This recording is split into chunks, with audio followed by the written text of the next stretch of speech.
A single drop of heavy black pigment, the sharp bite of bone, the steady tap of a wooden mallet. Tā Moko differs from the Western concept of a tattoo. It is a physical act of externalizing an internal reality, requiring an agonizing process that moves far beyond the skin's surface. This process transforms the human body into a permanent, breathing archive of ancestry. We live in a world of ephemeral and shifting identities, where how we present ourselves can be edited or erased at will. Tā Moko represents the opposite, a commitment to a truth that can never be removed. The origin of this commitment is found in the myth of Aotearoa. His name translates to the living face. The narrative tells of his journey to the underworld to find his wife, wearing traditional paint upon his features.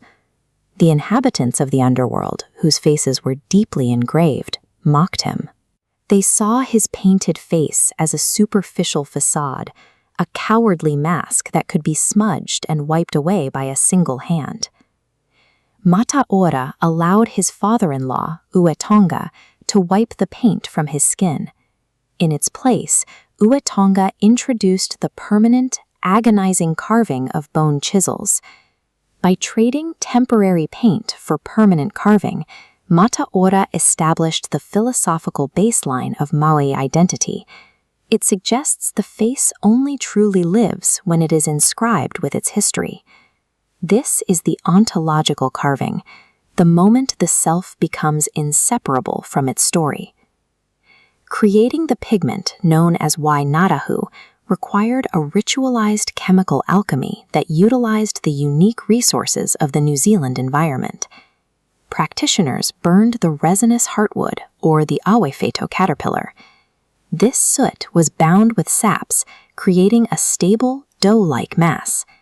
This cured pigment was a precious family heirloom. It was stored in carved ipu narahu and buried to protect the sacred contents. These vessels were physical embodiments of the ancestors, handled with the reverence shown to a living elder. The resulting ink is a literal distillation of the land and the lineage. It is a piece of the earth intended to be carried forever in the flesh. The process begins with the tohunga Tā Moko, the expert practitioner, preparing the uhi. These are specialized chisels, historically fashioned from albatross bone or sharp stone. Unlike modern tattoo needles that puncture a flat surface, traditional uhi operate like wood carving tools, gouging deep, textured furrows directly into the skin. This creates a permanent scarification. The skin is parted, and the pigment is embedded into the open grooves, resulting in a three-dimensional texture.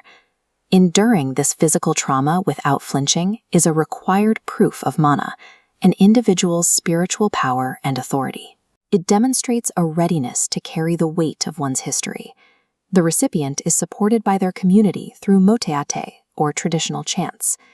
These rhythms act as a hypnotic tether, guiding the wearer through the intensity of the carving. The pain serves as a liminal portal. It transforms a physical act into a sacred exchange of wairua, the energy that connects the artist, the wearer, and the spiritual realm. Every mark is part of a rigid visual language. The face is divided into specific anatomical zones, serving as a biological encyclopedia of the wearer's identity. This diagram illustrates how wakapapa, or genealogy, is translated into a topological map of the skin. Each quadrant holds specific data. The forehead, gakai pikirau, indicates rank. The cheeks, uirere, symbolize occupation. The center of the face and nose, raurau, identify ancestry and tribal lines. In this historical example of a completed Aotearoa, you can see how these deep, symmetrical grooves create a dense record of a person's entire lineage and social status. To look at a carved face is to read the expansive history of an entire community, localized on a single person. For women, the moko kawe on the chin and lips represents a connection to female ancestors and their inherent mana. It is a visual symbol of leadership and spiritual strength within the community.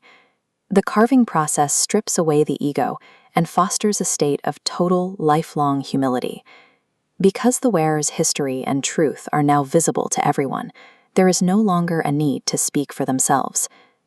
There is a traditional proverb, "Taia o moko, haihua matenga mo." Of your moko, you cannot be deprived, except by death. It remains an ornament and a companion until the wearer's final day, a permanent record of a trial survived. By surviving the chisel, the wearers have stepped out of the painted illusion.